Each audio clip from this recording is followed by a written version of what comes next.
Hello everybody, how's it going?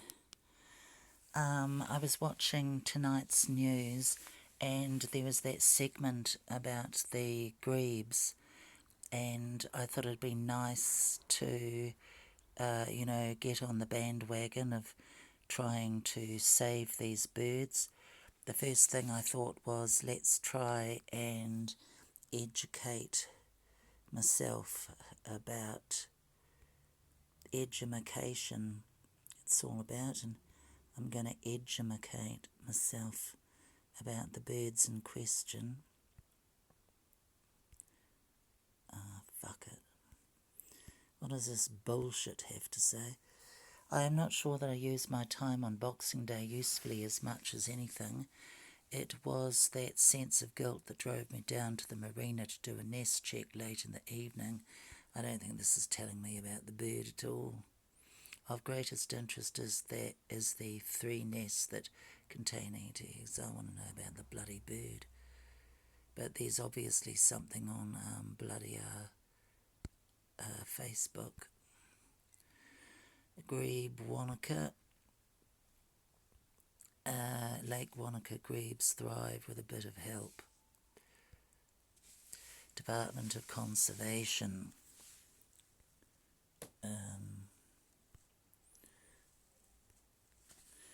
Lake Wanaka grebes thrive with a bit of help. Archived content. This media release was accurate on the date of publication. Man-made nesting platforms have boosted Lake Wanaka's population of endangered great-crested grebes. Ka mana. I'm assuming that ka mana must be the Māori for great-crested grebes. Date 5th of February 2015. Oh my god, that's a long time ago. Anyway, just shut up and keep reading. Man-made nesting platforms have boosted Lake Wanaka's population of endangered great-crested grebes, ka mana. Over the last 2 years, only 1 pair of grebes lived on the Roy's Bay area on the lake, but thanks to some innovative work by Wanaka zoologist John Darby, 7 breeding pairs have nested and produced 27 chicks, and a further 5 eggs are due to hatch. The population of endangered great-crested grebes, ka mana, has received a boost. One of the problems faced by the special water bird is they live on floating nests, and Lake Wanaka's fluctuating levels mean their nests either flood or are left high and dry. They cannot walk on land due to their anatomy. Their legs are far back on their body, making them vulnerable to predators. Also, there's a lack of suitable habitat. John said the grebes had been unsuccessful in breeding offshore and even tried to build a nest on the back of a boat. So he has spent the past 2 years studying them and designing a floating wooden nesting platform. To handle the lake's northwesterly storms, he has modified the design from being tethered by ropes and hooks to bolts and chains. Man-made nesting platforms for great-crested grebes, ka mana. The grebes were disturbed by well-intentioned people and dogs. Predators and changing lake levels caused problems. So I moved their nests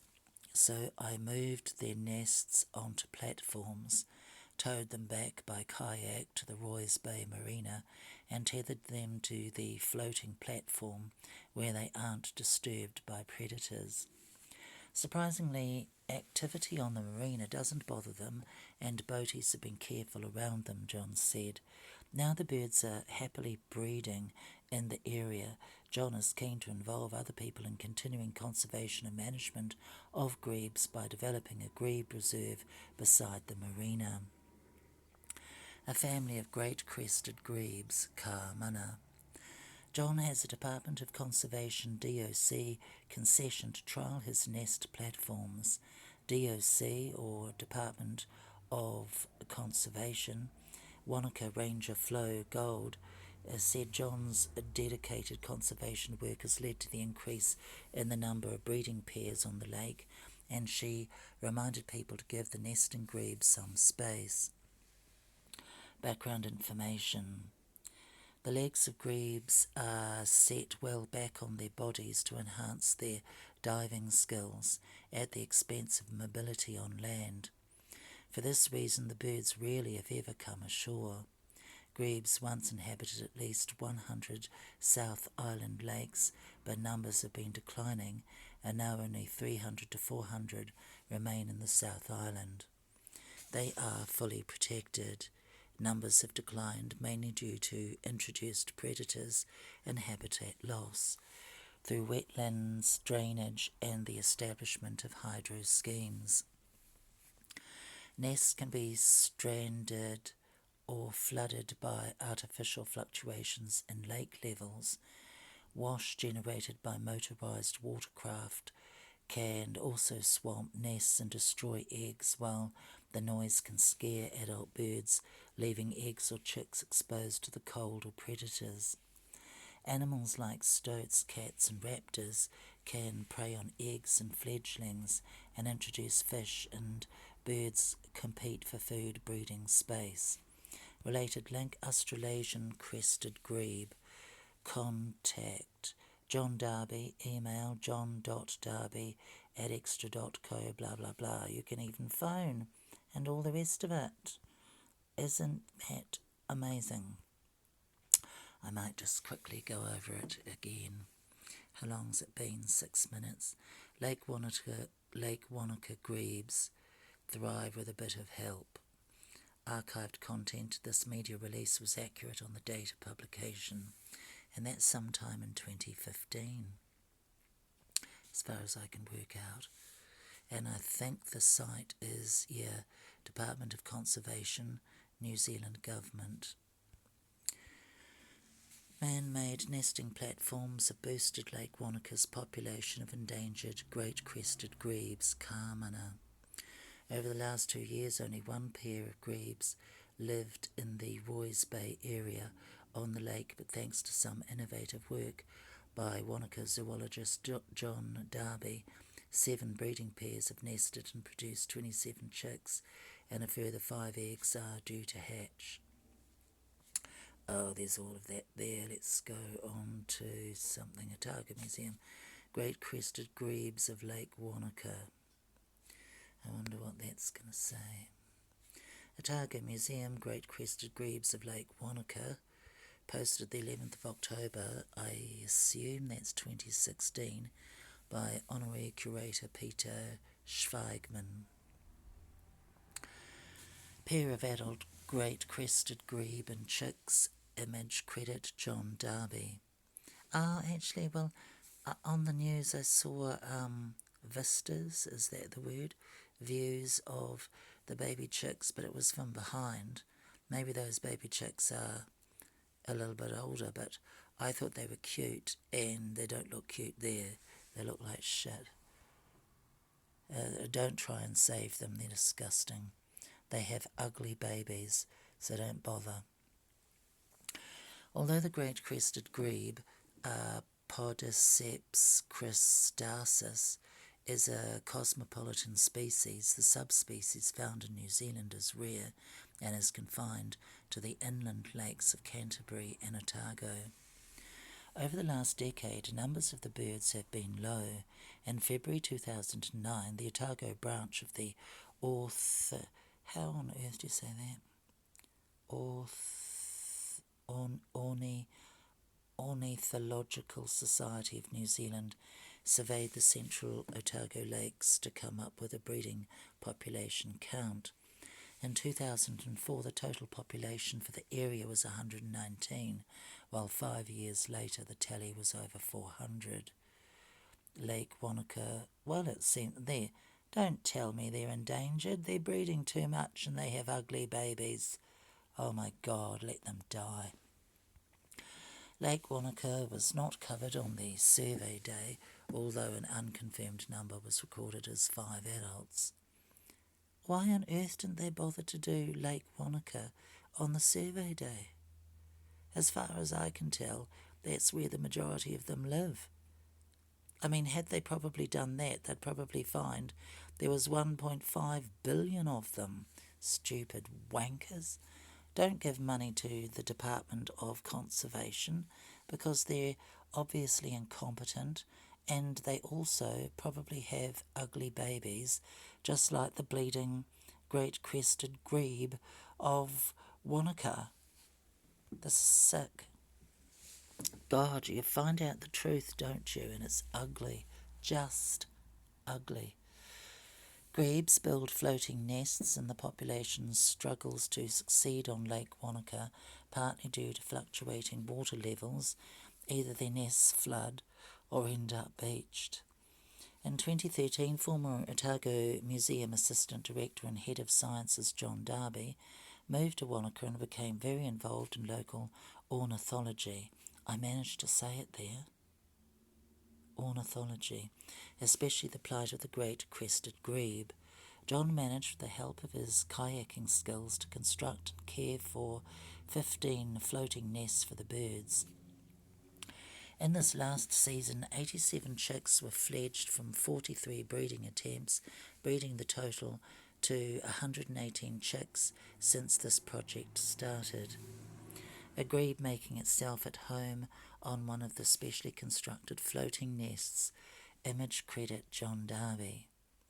John has trialled different designs, sizes and tethers for his nests and has seen a promising increase in the breeding success of Wanaka's grebe population as a result.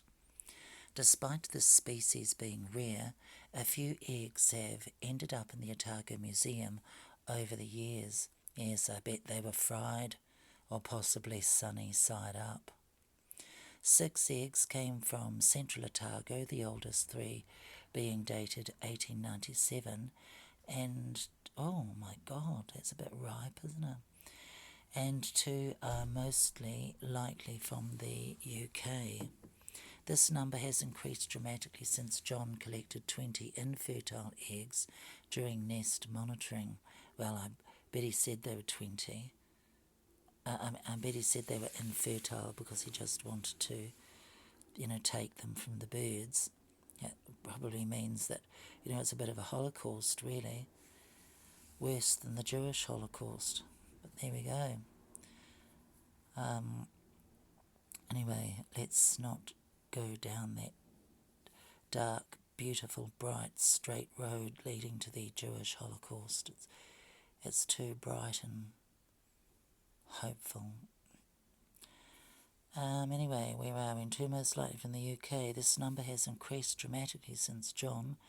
He just, the reason why the birds are dying and endangered is because he keeps taking them, telling everybody they're infertile, and having the bloody eggs for breakfast.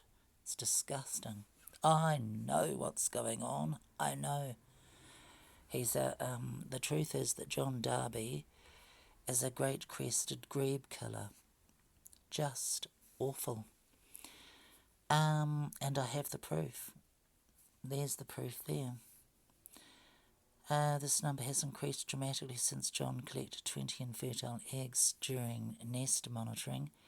It is interesting to note that the average size of the New Zealand eggs is 57 metres. My God, 57 by 36 metres. Wow.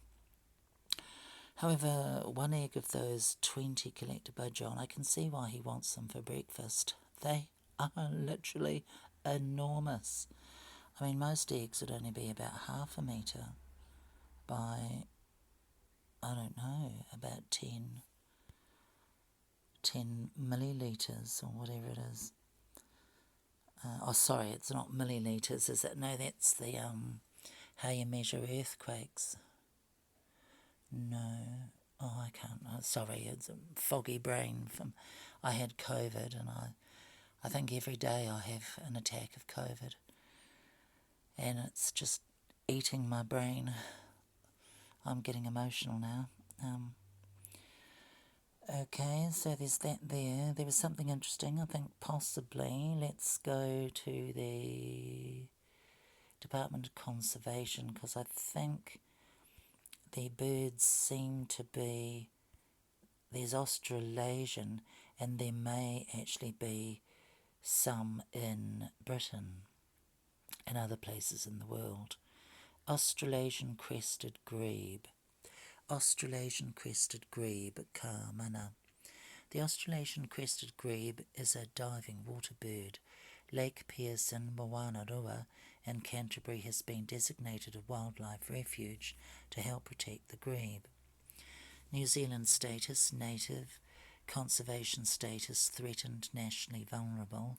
Population fewer than 1,000 in New Zealand in 2012. Found in alpine and subalpine lakes in the South Island of New Zealand and Australia. Threats: John Darby, predation, habitat loss, human disturbance, the fry pan, the fry pan of John Darby, Jacques. Sound recordings: Australasian crested grebe song, MP3 862K, blah blah blah. I don't listen to that. It's probably if they've got ugly babies and they produce ugly babies, then I'm damn sure that their bloody call will be ugly. Just ugly, like the tui or the bloody kiwi or any bird. Can't stand birds. I hope they all die. Anyway, that's my humble opinion. Our bird songs can be reused, even commercially, according to our copyright terms. Isn't that a oxymoron? Oxymoron, I think. Anyway. Species information, Australasian crested grebe on New Zealand Birds Online. Did you know chicks are ferried around on their parents' back? I think I did know that actually. Widespread but declining. The Australasian crested grebe, or kāmana, are found on every continent in the world. Māori call the birds great crested grebe and regard them as treasure. What does taonga mean? Oh, it must be English. They are found all over the South Island of New Zealand and they are fully protected. They live on lakes of various sizes but require vegetation along the lake margins for nesting and shelter from rough weather. They attach their floating nests to underwater vegetation. At least 100 South Island lakes once had grebes, but there have been ongoing declines in Marlborough, the West Coast and Fiordland. Only Canterbury and Otago remain as strongholds. Kāmana. Oh, I wonder what that means. I'll have to check my English dictionary. Have declined mainly due to introduced predators like John Darby and his fry pan, and loss habitat loss. That's a bit funny. Why would you have loss twice? Oh, it's Spanish. Yes, it's Spanish. That makes sense. And through drainage of wetlands and the establishment of hydro schemes, animals like stoats, ferrets, cats, raptors and John Darby with his fry pan can prey on eggs like John Darby with his fry pan because he's an evil man. He's just evil. And it says you can help. I'm not helping because they have ugly babies and I'm sure I haven't listened to their call yet, but I'm sure it's pretty ugly, like their babies. Actually, I thought they were cute, but I no longer think they're cute. I think they're disgusting. Okay, bye for now.